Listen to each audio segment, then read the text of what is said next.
Senator Datuk Razali bin Idris, Ketua Penerangan. Yang berhormat Datuk Dr. Dominic Lau, Presiden Parti Gerakan. Wakil-wakil pimpinan parti-parti komponen daripada PAS dan SAPP. Yang berbahagia dan yang berhormat ahli-ahli Majlis Pimpinan Tertinggi, Jawatan Kuasa Sayap-Sayap, Bersatu, Sri Kandi, Amada, Sri Kandi Muda dan Bersekutu. Dev-dev jemputan, ahli-ahli yang berhormat, para perwakilan dan pemerhati pada seluruh negara yang saya kasihi sekalian. Pertamanya, marilah kita memanjatkan setinggi-tinggi kesyukuran kehadrat Allah Subhanahu wa Ta'ala di atas limpah izin dan inayahnya kita dapat bersama-sama hadir ke Perhimpunan Agong Tahunan Parti Pribumi Bersatu Malaysia kali yang kelima pada pagi yang amat berbahagia ini. Saya mengucapkan setinggi-tinggi penghargaan pada semua pimpinan parti-parti anggota Perikatan Nasional, wakil-wakil pertubuhan bukan kerajaan dan semua hadirin yang sudi hadir dalam majlis peresmian Perhimpunan Agong Tahunan Bersatu pada pagi ini. Terima kasih, syukran. Saya juga mengucapkan jutaan terima kasih pada semua para perwakilan yang hadir daripada seluruh pelosok tanah air untuk melaksanakan tanggungjawab kita kepada parti kita, iaitu melaksanakan Perhimpunan Agong pada setiap tahun selaras dengan kehendak Perlembagaan Parti dalam Akta Pertubuhan 1966. Kita juga telah melaksanakan persidangan-persidangan di peringkat cawangan dan bahagian-bahagian dalam tempoh masa yang telah ditetapkan. Ini semua adalah penting untuk memastikan parti kita sentiasa mematuhi kehendak perlembagaan parti dan undang-undang negara. Awal ucapan saya ini, saya ingin memaklumkan bahawa di dalam syarat Majlis Pimpinan Tertinggi Bersatu semalam, saya telah pun menawarkan untuk meletak jawatan sebagai Presiden Bersatu. Ini adalah disebabkan oleh kedudukan saya pada masa ini yang sedang berhadapan dengan beberapa pertuduhan di mahkamah. Sebagai mendukung prinsip dan moto perjuangan parti kita, iaitu bersatu, bermaruah dan beramanah, saya mengambil tanggungjawab sepenuhnya di atas pertuduhan terhadap diri saya. Walau bagaimanapun, Majlis Pimpinan Tertinggi Bersatu sebagaimana yang telah dimaklumkan menolak tawaran saya untuk meletak jawatan. Dan pagi ini, perwakilan pada hari ini telah juga meluluskan usul menolak peletakan jawatan Presiden, dan atas kehendak Perhimpunan Agong Tahunan, saya meneruskan tugas saya sebagai Presiden Parti.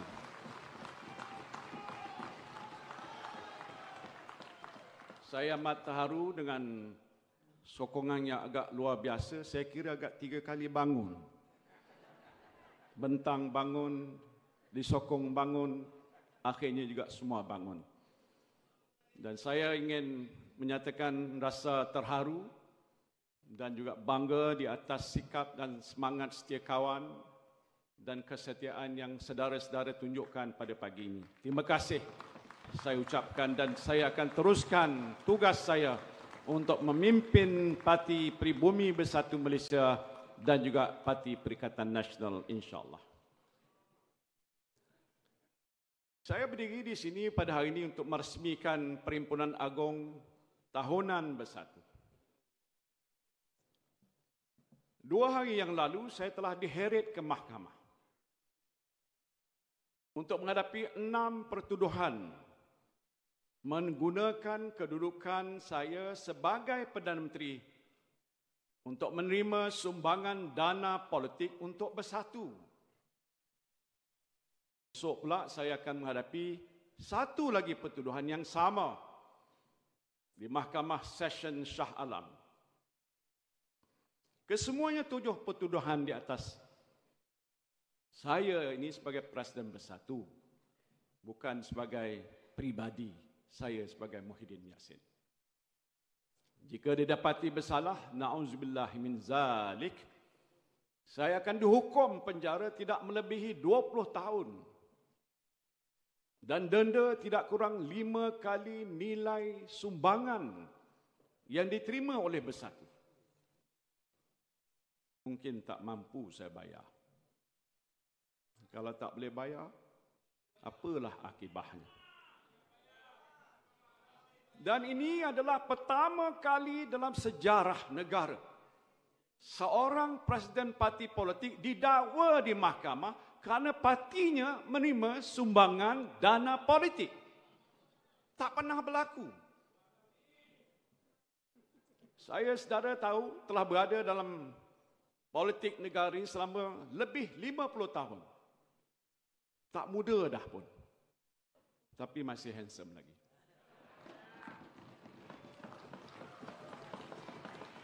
Parti politik tidak menjalankan perniagaan untuk menjana pendapatan. Untuk apa? Untuk membiayai kegiatan parti termasuk pilihan raya. Mana kita ada bisnes? Dan oleh itu sumber dana parti politik kesemuanya, bukan saja Bersatu, adalah sumbangan daripada para ahli, daripada penyokong-penyokong parti. Termasuk juga di kalangan itu adalah ahli-ahli perniagaan, hartawan, dermawan, yang tahu bahawa perjuangan kita adalah perjuangan yang benar, yang ikhlas, mau menyokong perjuangan parti kita. Tanpa sumbangan dana, tentulah ada agak sukar untuk sebuah parti politik untuk menjalankan fungsinya dalam sebuah negara demokrasi seperti Malaysia ini. Tak mungkin boleh berlaku. Dalam kes Bersatu ini, demi untuk memastikan ketulusan dan integriti dalam pengurusan keuangan parti, saya telah menetapkan supaya setiap sumbangan kepada Bersatu mesti dimasukkan terus ke dalam akaun bank Bersatu, bukan ke dalam akaun saya ataupun melalui saya. Tidak sekali-kali. Not even a single cent. Setiap sumbangan ini diuruskan dengan tulus oleh Bendahari Agung kita yang memang beramanah, Datuk Saleh Baljuri. Menyelia hal ehwal keuangan parti selaras dengan fungsi beliau di bawah perlembagaan parti. Apabila kita menerima sumbangan kecil ataupun besar, beliau akan memasukkannya ke dalam akaun parti dan menyimpan rekod dengan cukup teliti dan kemas. Terima kasih pada Datuk Bendahari Agung kita. Akaun parti pula diaudit. Macam yang baru dibentang tadi telah pun diaudit oleh juru audit yang bertauliah. Dan akhirnya dibentangkan dalam Perhimpunan Agung tahunan seperti hari ini untuk saudara-saudari meneliti. Jadi sebagai sebuah parti yang memperjuangkan nilai integriti dan amanah, kita tidak ada apa-apa yang hendak kita sembunyikan di dalam pengurusan keuangan parti kita. Rekod akaun Bersatu pula disimpan oleh Bendahari Agung. Setiap aliran wang masuk dan keluar boleh disemak. Adakah terdapat rekod saya mengambil wang yang disumbangkan pada parti untuk kegunaan saya? Tidak ada. Yang ada, saudara, boleh rujuk balik pada akaun yang lalu. Bila saya memulakan dan menubuhkan parti, penyumbang pertama ialah saya sendiri. Disebutkan dalam akaun itu ialah pendahuluan yang sampai hari ini Bersatu tak bayar lagi. Jika ada, kalau disebutkan saya mengambil walau sekecil mana pun daripada Bersatu, pasti SPRM telah menjumpainya. Bukti dah tentu akan ada kerana semua rekod akaun Bersatu hari ini telah dirampas oleh SPRM. Yang jelas dalam semua 7 pertuduhan yang dikenakan ke atas saya, tidak ada satu pun pertuduhan yang berkaitan dengan wang masuk ke akaun saya. Semuanya masuk ke akaun Parti Bersatu. Jadi saya rasuah. Adakah saya rasuah? Pada mulanya apa yang berlaku? Mereka atau dia menuduh saya menyelewengkan 600 bilion. Lepas itu turun pada 530 bilion. Lepas itu turun lagi 92.5 bilion. Turun lagi pada 4 hingga 5 bilion. Lepas itu 300 juta. Saya tak tahu daripada mana angka ini diperolehi. Yang tuduhnya siapa? Tidak lain daripada Anwar Ibrahim, Perdana Menteri Malaysia. Berat tak saudara? Patut apa kita buat?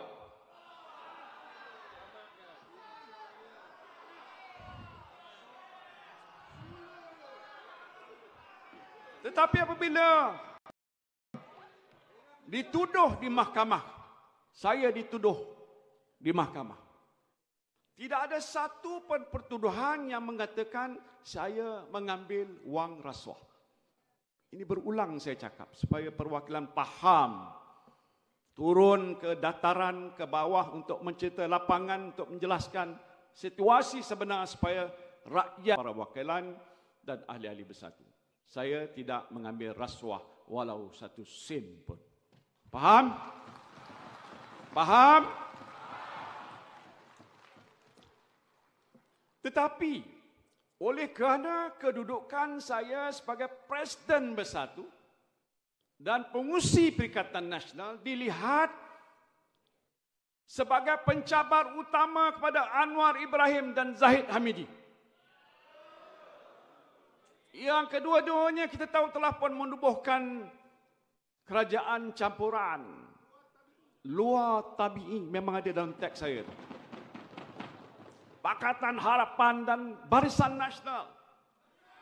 Jadi sebab itu saya telah pun dijadikan mangsa pendakwaan politik terpilih dan juga yang terancang.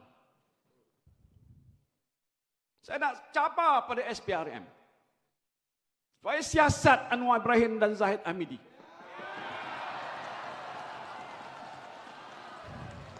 Kenapa? Mereka berdua adalah Presiden PKR dan UMNO. Betul tak? Tanya dia, SPRM. Siasat dia. Daripada mana punca pendapatan PKR dan UMNO dapat ini? Sejak zaman pertama sampai ke hari ini. Daripada mana sumber PKR? Daripada mana sumber UMNO? Atau tambahan, daripada sumber manakah DAP dan Pakatan Harapan terima setakat ini? Jawab. Jawab.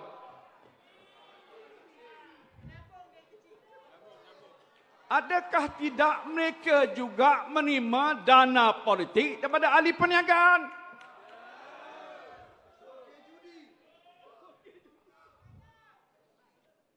Nah, sebelum PRU ke-15,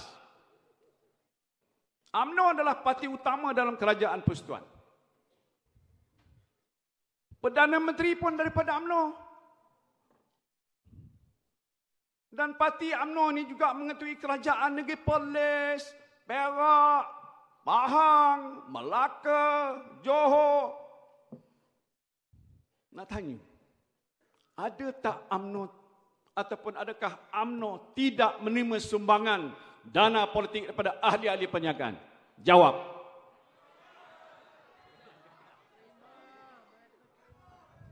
PKR pula apa dia? Dia mengetuai Negeri Selangor, Negeri Sembilan, Pulau Pinang. DAP di Pulau Pinang.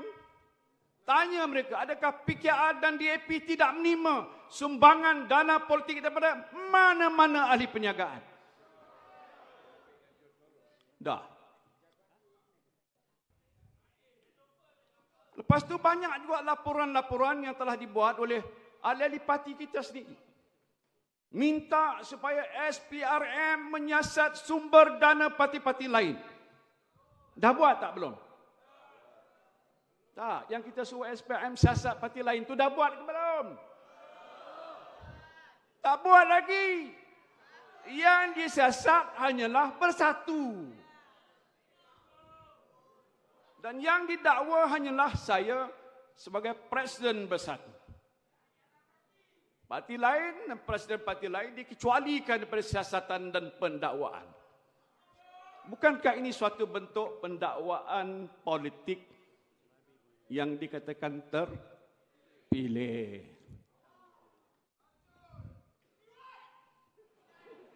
Malah semasa proses siasatan masih berjalan, bertanggungjawab dan berniat jahat telah memetik sumber-sumber tidak bernama SPRM, kata mereka. Mengatakan apa? Saya ini akan ditahan dan didakwa. Seolah-olahnya mereka ini telah tahu bahawa saya akan didakwa. Walaupun siasatan belum lagi selesai.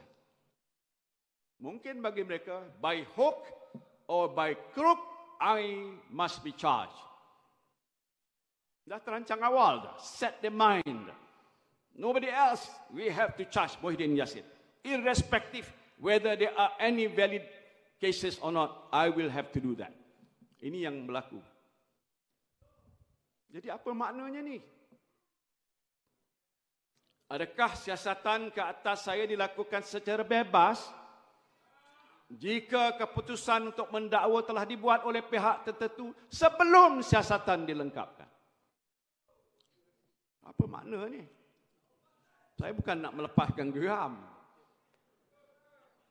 nak meluahkan perasaan. Boleh tak? Jadi saya nak ingin tegaskan di sini bahawa saya tidak bersalah. Dan sekalanya saya akan jawab pertuduhan ini di mahkamah kelak. Dan mahkamah saya harap akan berlaku adil kepada saya. Saya dah bincang dengan pasukan peguam saya. Pendakwaan ke atas saya mempunyai banyak kelemahan, katanya. Ia dibuat bukan kerana ada asas bukti yang kukuh. Katanya ialah kerana ada arahan daripada orang atasan. Orang atasan siapa? InsyaAllah saya berdoa ke hadrat Allah Subhanahu Wa Taala, mudah-mudahan saya diberikan keadilan di mahkamah.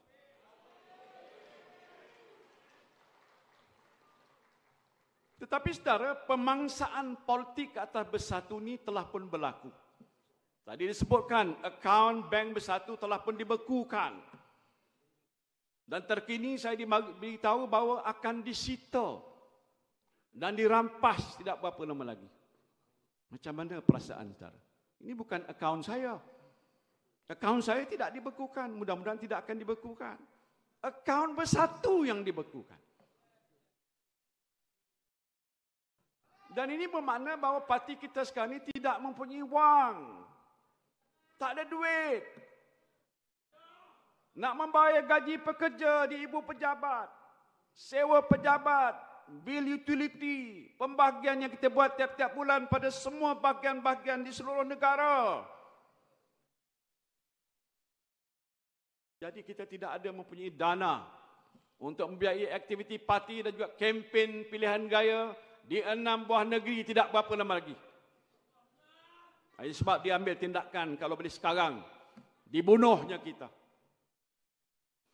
Inilah sebabnya sebenarnya pendakwaan ke atas saya dilakukan dengan begitu cepat. Dan tujuan mereka tidak lain adalah untuk melumpuhkan Bersatu sebelum berlangsungnya pilihan raya negeri-negeri. Mereka takut sebenarnya. Takut dengan pengaruh Bersatu, takut dengan pengaruh Perikatan Nasional. Bagaimana yang telah pun kita tunjukkan dalam pilihan raya umum yang lalu. Mereka takut kalah. Kerana itu pemangsaan politik secara terpilih ini, saudara, telah pun dilakukan dengan rakusnya ke atas bersatu.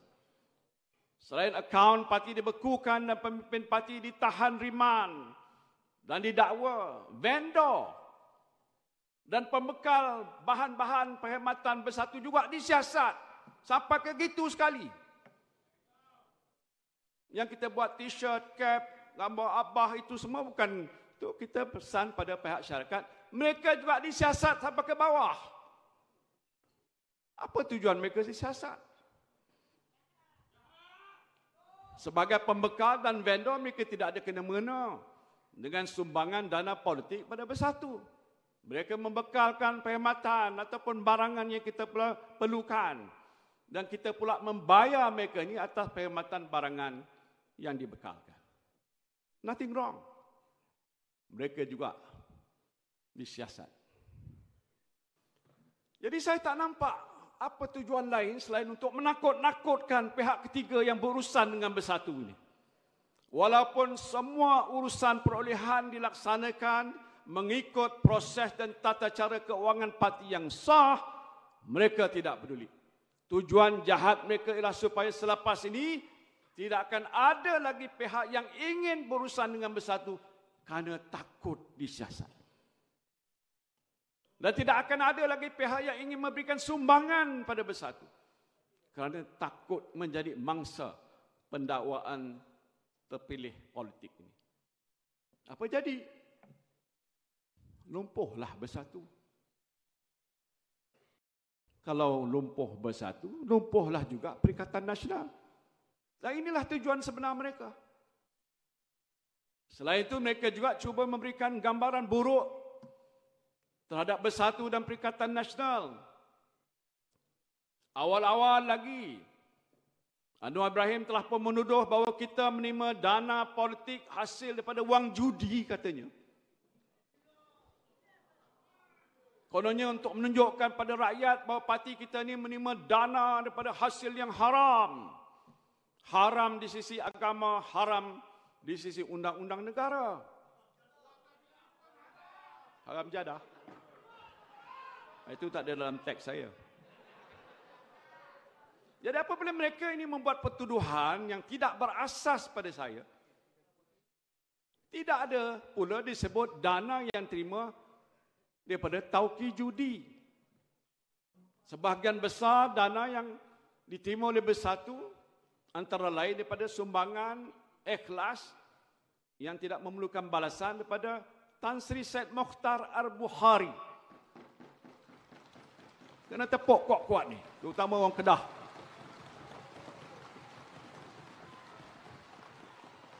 Sebutkan ni pasal dalam pertuduhan ada sebut nama dia.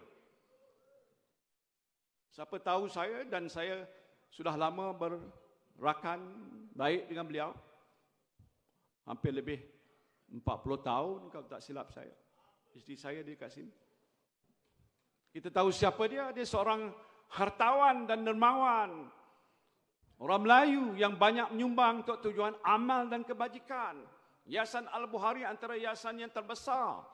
Membina universiti, kolej, bantuan madrasah untuk pendidikan, beasiswa.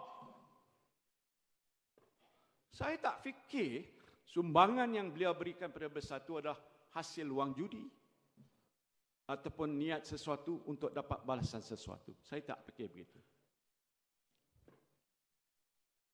Saudara dan saudari yang saya kasih sekalian. Kita mesti bangkit melawan hal ini. Mereka boleh dakwa saya, mereka boleh aniaya saya, tetapi mereka tak boleh hancurkan bersatu. Never. Bersatu ini bukan saya, bersatu ini kita semua. Dan mereka mendakwa saya untuk melemahkan saya. Mereka juga dakwa Datuk Wan Saiful, bekas ketua penangan kita, untuk melemahkan saf pimpinan bersatu. Tetapi mereka lupa, seorang didakwa jutaan ahli dan penyokong bersatu akan bangkit bangun menentang kejahatan kerajaan luar tabi'in. Betul tak? Jadi sebab itu kita jangan merasa lemah. Jangan rasa gundah gulana, takut. Dan siri pemangsaan politik yang sekira akan terus dilakukan oleh mereka terhadap kita. Kita bukan tidak pernah berhadapan dengan cabaran dan dugaan seperti ini. Kalau kita ingat, di peringkat awal dahulu kita pernah melalui episod di mana parti kita hampir-hampir diharamkan oleh pendaftar pertubuhan kerana kita didakwa tidak mematuhi perlembagaan parti. Ini di peringkat awal-awal dulu. Kita tentunya masih ingat. Sehari sebelum parlimen dibubarkan untuk mengadakan PRU ke-14, pendaftar pertubuhan mengeluarkan perintah pembubaran sementara terhadap Bersatu. Mungkin yang baru tak tahu ataupun tak ingat. Saya pengasasnya saya masih ingat. Dan ramai di hadapan di sini dan di bawah juga ada yang pengasas. Kita dikatakan apa? Gagal mengadakan perhimpunan agung tahunan. Seperti yang dikehendaki oleh perlembagaan parti. Walaupun kita telah jelaskan pada pendaftar pertubuhan bahawa semua langkah yang diambil adalah tidak bercanggah dengan perlembagaan parti, tetapi perintah pembubaran sementara tetap juga diambil terhadap Bersatu. Maknanya apa? Maknanya Bersatu ni hebat dan cukup pengaruh. Sebab tu dia nak anyaya kita. Bukan saja sekarang, tapi pada masa-masa yang lepas. Kita tahu ini adalah tindakan yang bermotifkan politik semata-mata untuk menyekat kemarahan Bersatu. Yang semakin hari semakin mendapat sokongan daripada rakyat dalam usaha kita waktu itu untuk menentang kleptokrasi. Undang-undang dan institusi kerajaan telah digunakan oleh Kerajaan Barisan Nasional pada masa itu untuk nak melumpuhkan Bersatu. Dan sebagai parti pembangkang, kita menjadi mangsa kerakusan kuasa parti pemerintah yang menjadi parti lawan kita itu. Namun semua itu tidak melemahkan kita. Kita bangkit dan bangun dengan segala kudrat yang ada hingga kita berjaya menjatuhkan kerajaan kleptokrat UMNO dan Barisan Nasional. Dan kita menamatkan dominasi mereka selama 6 dekad dalam pemerintahan negara. Hebat tak kita? Mereka takut dengan kita. Pada masa itu ramai yang tidak yakin dengan keupayaan Bersatu. Maklumlah parti baru nak menewaskan UMNO dan Barisan Nasional yang sudah terbentuk 7 dekad lamanya. Ramai yang kata takkanlah ular lidi boleh menelan naga. Malahan ramai penganalisis politik yang mengatakan UMNO dan Barisan Nasional boleh menang majoriti 2/3 dalam PRU yang ke-14. Nyatalah mereka ini silap. Daripada sebuah parti pembangkang yang lahir atas semangat perjuangan untuk menyelamatkan Malaysia daripada cengkaman kleptokrasi, Bersatu telah menjadi parti kerajaan pada waktu. Dalam pilihan raya umum ke-15 yang baru lalu, alhamdulillah, sokongan rakyat utamanya orang-orang Melayu dan Bumiputera kepada Bersatu semakin kuat. Berkat kerjasama dan perpaduan kita yang kukuh dengan rakan-rakan dalam Perikatan Nasional, PAS, Gerakan, SAPP, kita telah pun berjaya menambah bilangan kursi parlimen daripada 13 kursi dalam PRU yang ke-14 kepada 31 kursi dalam PRU yang ke-15 baru ini. Dan ini adalah satu peningkatan kekuatan hampir 3 kali ganda dalam tempoh hanya 1 penggal pilihan raya. Hebat tak kita? Ya. UMNO yang menjadi parti lawan kita pula hanya dapat berapa? 26 kursi. Kedudukan mereka telah merosot sejak beberapa pilihan raya yang lalu. Sekarang parti kita lebih besar daripada UMNO. Bukan kita nak mendabik dada dan bersikap sombong. Hakikat dan realitinya parti kita hanya dalam 1 tempoh penggal pilihan raya telah dapat menguasai bilangan yang jauh lagi besar daripada Parti UMNO. Dalam tempoh hanya 7 tahun, Bersatu telah pun berjaya mengatasi UMNO yang kini telah menjangkau usia 77 tahun. Jadi kita bukan lagi ular lidi dan UMNO bukan lagi naga. Betul tak?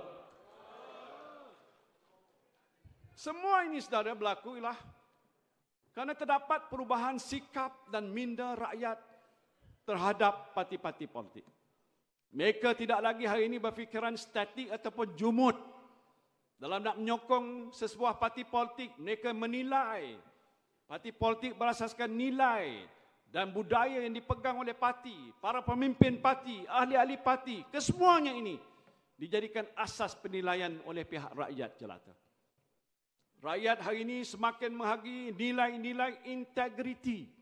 Mereka juga menilaikan soal nilai-nilai jujur, bersih, amanah dan prihatin sebagai nilai politik yang utama.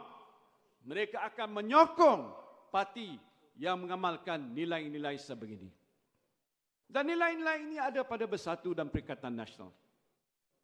Dan kerana itu dalam pilihan raya umum yang lalu terbentuk suatu gelombang rakyat yang besar, khususnya di kalangan pengundi Melayu dan Bumiputera dan anak-anak muda.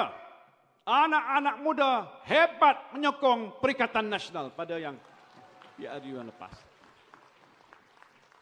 Dan dengan gelombang sokongan rakyat, Perikatan Nasional berjaya memenangi 74 kursi dalam pilihan raya umum yang lalu. Sahabat kita dapat PAS dapat 44 ketiga kursi.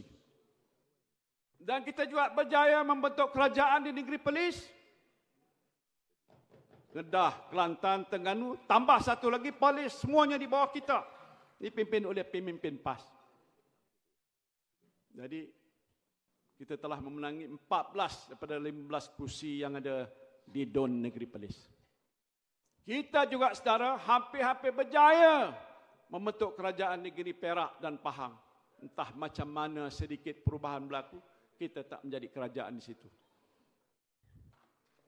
Dan ini adalah satu pencapaian yang amat memberangsangkan buat sebuah gabungan parti politik yang baru pertama kali memasuki gelanggang pilihan raya umum di peringkat persekutuan. The first time ever, and we achieve great success. Congratulations. Tahniah saya nak ucapkan pada 74 ahli parlimen dan 57 ADUN Perikatan Nasional yang telah menang dalam PRU yang lalu. Tahniah dan terima kasih. Yang tidak terhingga juga saya ucapkan pada semua jentera dan penyokong parti yang telah pun bekerja keras dengan penuh semangat dan komitmen untuk memastikan kemenangan Perikatan Nasional kita. Lebih memberangsangkan, Perikatan Nasional telah muncul sebagai parti pilihan utama masyarakat Melayu dan Bumiputera di negara kita. Dianggarkan sekitar 60% pengundi Melayu dan Bumiputera telah memilih Perikatan Nasional dalam pilihan raya umum yang lalu. Dan saya percaya, lebih ramai lagi pengundi Melayu dan Bumiputera telah dan akan beralih menyokong Perikatan Nasional setelah UMNO memilih untuk bersekongkol dengan DAP dan Pakatan Harapan dalam kerajaan. Ramai lagi akan berhijrah. Eloklah mereka meninggalkan UMNO bersama kita. Dengan dokongan sebahagian besar masyarakat Melayu dan Bumiputera, saudara-saudara, dan juga masyarakat pelbagai kaum, Perikatan Nasional telah muncul sebagai sebuah kuasa politik baru di negara kita ini. Saudara dan saudari yang saya kasih sekalian, PRU 15 adalah kemenangan tertangguh sebenarnya buat Bersatu dan Perikatan Nasional.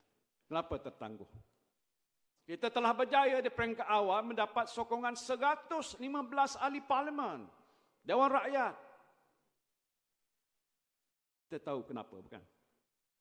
Tan Sri Rais di sini pun faham kenapa. Tapi ini semuanya ketentuan Allah Subhanahu Wa Taala. Perikatan Nasional tidak menjadi kerajaan persekutuan pada kali ini. Pada kali ini. Mungkin Allah ingin menguji kesabaran kita. Dan sesungguhnya Allah bersama-sama orang-orang yang sabar, Innallaha ma'as sabirin. InsyaAllah dengan izin Allah Subhanahu wa taala dan dukungan rakyat yang semakin kuat pada Perikatan Nasional, PRU 16 nanti insyaAllah akan menjadi milik kita, Perikatan Nasional. Sebagai seorang Islam, saya percaya pada qada dan qadar yang menjadi sebahagian daripada rukun iman. Karena itu kita mudah menerima hakikat dengan hati yang terbuka bahawa Perikatan Nasional kali ini menjadi pembangkang. Tak apa. Kita tidak kecewa ataupun kita merasa gundah gulana. Malah dengan jiwa yang besar, kita terus mara ke hadapan sebagai pembangkang yang berwibawa. Saya mengambil kesempatan ini untuk mengucapkan tahniah kepada Yang Berhormat Datuk Seri Hamzah Zainuddin, Setiausaha Agung Bersatu dan Setiausaha Agung Perikatan Nasional yang telah dipersetujui oleh Majlis Tertinggi Perikatan Nasional untuk dilantik sebagai Ketua Pembangkang. Dia telah menunjukkan kehebatan dan kegarangan dia di dalam parlimen bau-bau ini. Saya juga nak mengucapkan tahniah kepada semua ahli Parlimen Perikatan Nasional yang menunjukkan prestasi yang cukup cemerlang di parlimen. Macam dah berpuluh tahun duduk dalam parlimen. Ucapan-ucapan mereka ni padat, berisi, berfakta, bernas. Kelakuan mereka juga tertib, beradab. Tak seperti gelagat setengah-setengah ahli parlimen di sebelah sana yang menjadi Dewan Rakyat seperti sarkas. Monyet. Untuk pengetahuan saudara, kita juga dah membentuk kluster-kluster ahli parlimen. Kita panggil portfolio. Mereka panggil sebagai kabinet bayangan. Ya, berdasarkan bidang-bidang utama yang membuktikan kesungguhan kita untuk membawa suara dan isu rakyat ke parlimen dengan cara yang lebih berkesan lagi. Tahniah dan terima kasih pada Sekretariat Perikatan Nasional yang menguruskan hal begini. Saudara sekalian, saya percaya rakyat menilai prestasi kita berdasarkan adab, tertib, nilai yang kita amalkan. Juga idea-idea bernas yang kita kemukakan untuk mengatasi permasalahan rakyat. Apalagi dalam keadaan kerajaan hari ini, tidak mempunyai sebarang idea yang bernas untuk menyelesaikan masalah rakyat. Menambah masalah ada. Misalnya saya heran, bila Perdana Menteri mencadangkan di Dewan Rakyat beberapa hari yang lalu supaya wang KWSP dicagarkan untuk membolehkan pencarum berhutang dengan bank. Bijak ke tidak? Bijak ke tidak? Apa dia? Bodoh. Yang mohon pengeluaran wang KWSP ini kebanyakannya adalah orang susah. Orang Melayu kita.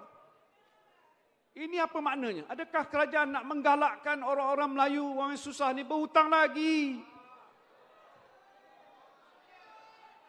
Jika mereka ni dah tak mampu nak bayar hutang, wang KWSP mereka juga akan lesap dengan tanggungan faedah yang akan dikenakan oleh bank. Apalah cadangannya? Baru-baru ini juga dalam bajet dia berikan suntikan 1 bilion dalam KWSP. Nak diagihkan RM500 pada B40. Suntik di dalam tu mana duit masuk kat situ. Yang rakyat mahu apa? Duit dikeluarkan. Kenapa dia buat begitu? Apa dia? Ini semua kan membebankan rakyat, betul tak? Cadangan pun tak masuk akal. Tak tahu apa nak katalah Perdana Menteri awak ni. Perdana Menteri dan Menteri Keuangan Kerajaan Luar Tabi'i. Jadi tak heranlah ya, saudara. Rakyat memberikan markah yang amat rendah kepada kerajaan campuran PHBN. Dalam satu kaji selidik yang dilaksanakan oleh sebuah firma penyelidikan dengan kerjasama media arus perdana, tidak ada seorang pun menteri kerajaan campuran ini mendapat skor lebih daripada 50%. Sini ramai guru kan? Guru ramai tak? Kalau tak sampai tahap itu, apa guru bagi? Fail. Jadi dalam maknanya dalam tempoh yang singkat, rakyat telah memberikan markah gagal pada kerajaan ini. Bukan kita yang kata mereka gagal, rakyat kata mereka gagal. Agak mungkin kejayaan mereka yang paling besar setakat inilah mendakwa saya di mahkamah. Itu sajalah. Yang lain, elak. Saya di Palmo cakap elak. Semua tak ada elak, elak. Siapa orang Tamil sini? Jadi inilah cara Perdana Menteri dan Menteri-Menteri menguruskan negara. Dan saya yakin kerajaan campuran ini akan mendapat markah gagal sepanjang masa. Kalau beginilah cara mereka menguruskan negara. Nah, apabila tiba PRU ke-16, atau manalah tahu kemungkinan juga sebelum PRU ke-16, mereka dah jadi drop out. Boleh tak?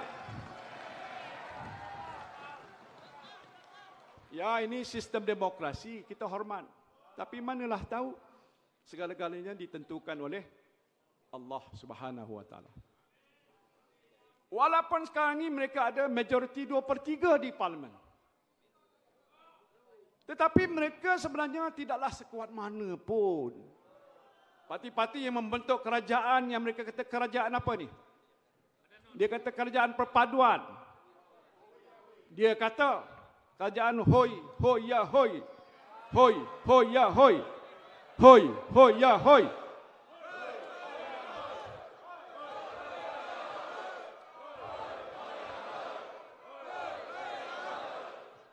Tapi dia bentuk kerajaan dalam bahasa Inggerisnya ialah strange bedfellows. Dia tidur setilam dan sebantal, tapi mimpi tak pernah sama. Walaupun namanya kerajaan perpaduan, tetapi mereka tidak berpadu. Kita boleh nampak kerapuhan hubungan mereka apabila mereka berbalah sama sendiri di parlimen. Parti yang sama bergaduh sama sendiri. Mana perpaduannya? Ini rakyat nampak sendiri telatah mereka. Jadi saya nak pesan pada sang penguasa di Putrajaya ni, siapa dia? Nak pesan pada sang penguasa di Putrajaya, berpada-padalah. Jangan terlalu rakus menggunakan kuasa, mengikut hawa nafsu dan dendam kesumat. Tidak ada kuasa yang kekal, melainkan kekuasaan Allah Subhanahu Wa Taala. Firman Allah Subhanahu Wa Taala dalam surah Al-Imran ayat ketiga, Qulillahumma malikal mulki tu'til mulka man tasha wa tanzi'ul mulka mimman tasha wa tu'izzu man tasha wa tuzillu man tasha biadikal khair innaka ala kulli syai'in qadir. Maksudnya ialah, katakanlah wahai Muhammad, wahai Tuhan yang punya kuasa pemerintahan, engkaulah yang memberi kuasa pemerintahan pada sesiapa yang engkau kehendaki. Dan engkaulah juga yang mencabut kekuasaan pemerintahan daripada sesiapa yang engkau kehendaki. Engkaulah juga yang memuliakan kehendaki sesiapa yang engkau kehendaki. Dan engkaulah yang menghina sesiapa yang engkau kehendaki. Dalam kekuasaan engkaulah saja adanya segala kebaikan. Dan sesungguhnya engkau maha kuasa atas setiap sesuatu. Saudara-saudari sekalian, jadi jangan kita biarkan Bersatu ini dihancurkan oleh kerajaan luar tabi'i yang dipimpin oleh Pakatan Harapan. Ini kena Bersatu menggalas amanah perjuangan yang mulia dan besar. Sebagai sebuah parti pribumi, Bersatu memikul amanah untuk memperjuangkan hak dan kebajikan orang Melayu, Bumi Putra, kepentingan umat Islam dan hak-hak yang sah untuk semua kaum dan penganut agama di negara kita. UMNO tidak lagi menjadi parti yang boleh diharapkan untuk menggalas amanah ini. UMNO kini menjadi parti minoriti dalam gabungan politik yang didominasi oleh Pakatan Harapan. Apalagi yang orang Melayu Bumi Putra boleh harapkan daripada UMNO. Demokrasi juga telah mati dalam UMNO. Perlembagaan parti dilanggar begitu rupa semata-mata untuk menjadi dan menjaga kepentingan seorang individu. Tujuan parti itu juga telah berubah daripada menjaga kepentingan orang Melayu dan Putra pada menjaga kepentingan individu sahaja. Individu ini juga dilindungi oleh pucuk pimpinan Kerajaan Pakatan Harapan. Demi nak kepentingan untuk mempertahankan kuasa Pakatan Harapan, individu ini mesti dipastikan terus menguasai UMNO. Dan dengan penguasaan individu ini ke atas UMNO, maka Pakatan Harapan akan terus berkuasa. UMNO di bawah individu ini bukan lagi mementingkan kuasa politik Melayu, tetapi menjadi alat untuk meneruskan kelangsungan kuasa Pakatan Harapan. Bagi kita dan sebahagian besar orang Melayu, inilah pengakhiran hayat UMNO. It is the final nail on UMNO's coffin. Tapi jatuh bangun UMNO ini bukan masalah kita. Yang kita bimbang ialah masa depan orang Melayu dan umat Islam di negara kita. Semakin lama mereka dibiarkan berkuasa, semakin banyak kerosakan yang akan terus dibuat yang mungkin sukar untuk diperbaiki lagi. Dengan kuasa yang ada, mereka mungkin akan mengubah persempadanan kawasan pilihan raya untuk mengekalkan kuasa politik mereka buat selama-lamanya. UMNO pula akan mengikut segahaja kehendak mereka di dalam Pakatan Harapan demi survival kelompok kecil mereka. Itulah sebabnya saudara-saudara Bersatu memutuskan keluar daripada Pakatan Harapan. Itulah juga sebabnya PAS membuat keputusan untuk keluar daripada Pakatan Rakyat. Perjuangan mereka ini adalah berbeza dengan perjuangan kita. Tetapi malangnya UMNO, hanya kerana kepentingan seseorang individu, rela menggadaikan perjuangan partinya sendiri untuk orang Melayu. Namun saya percaya orang Melayu sedar tentang percaturan politik kotor yang sedang berlaku di depan mata mereka. Orang Melayu semakin celik politik. Mereka tidak boleh dipermainkan. Mereka tahu sang penguasa di Putrajaya hanya berminat untuk bergayut di talian hayat kuasa tanpa ada usaha yang bersungguh-sungguh untuk membela nasib rakyat saudara. Masakan tidak? Ketika harga ayam mahal, mereka dengan senang kata jangan makan daging ayam. Bila telur dah mahal, mereka kata jangan makan telur lagi. Lepas tu telur bawa daripada India. Mak Sabu punya telur. Ketika hayat tiada wang untuk pembiayaan perbelanjaan harian dan membayar hutang, mereka kata pinjam dengan bank. Inikah kerajaan yang rakyat mahukan? Inikah jenis pemimpin yang membela nasib rakyat? Jauh panggang dari api, saudara. Mereka melakukan pemangsaan politik ke atas saya untuk membunuh Bersatu. Tetapi sebenarnya mereka lah yang akan terbunuh. Pilihan raya di 6 negeri nanti akan menjadi medan untuk menyaksikan penolakan besar-besaran orang Melayu terhadap Barisan Nasional dan juga Pakatan Harapan. Mereka telah mensia-siakan mandat rakyat. Mereka telah gagal membela nasib rakyat. Karena itu, saudara-saudara ahli-ahli Bersatu tidak boleh lemah semangat. Kita sedang menuju ke medan perang di mana kemenangan sedang menanti kita. Kita mungkin terpaksa bergolok, bergadai untuk menghadapi pilihan raya. Mereka pula pastinya akan menggunakan segala kuasa yang ada untuk menindas kita dengan rakus. Bersedialah. Kebebasan media juga akan disekat. Kebebasan bersuara akan dikekang. Kepimpinan, kebebasan berhimpun juga akan dihalang. Jangan terkejut jika ada pengguna TikTok juga akan ditahan. Pengulas di media sosial juga akan ditekan. Karena itulah cara mereka. Semasa tiada kuasa, mereka buat fitnah. Apabila sudah berkuasa, mereka rakus menindas. Tapi yakinlah, kemenangan pasti milik kita insya-Allah. Patah sayap bertongkat paruh. Patah paruh bertongkat siku. Patah siku bertongkat dagu. Patah dagu bertongkat kuku. Inilah azimat orang berjuang. Dengan azimat ini, kumpulan yang kecil dan tertindas pula boleh mencapai kemenangan asalkan mereka bersabar. Firman Allah Subhanahu wa taala dalam surah Al-Baqarah ayat 249, kum min fi'atin qalilatin ghalabat fi'atin katsirah biiznillah wallahu ma'as sabirin.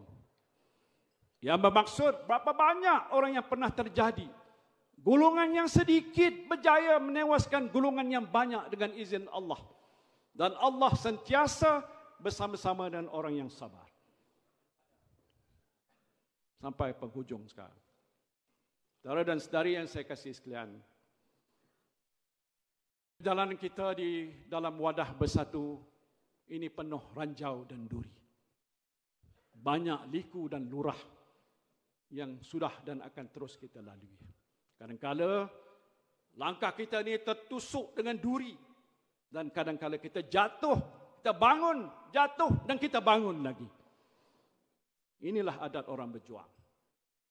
Kita berada dalam suatu wadah perjuangan parti kita atas pilihan kita sendiri. Tidak ada paksaan untuk saudara bersama dengan kita dalam bersatu. Atas kesedaran kita untuk menyumbang kepada agama, bangsa dan tanah air yang tercinta. Ya, perjuangan itulah menuntut pengorbanan yang bukan sedikit. Bukan setakat masa, harta dan tenaga, tetapi seluruh jiwa dan raga kita.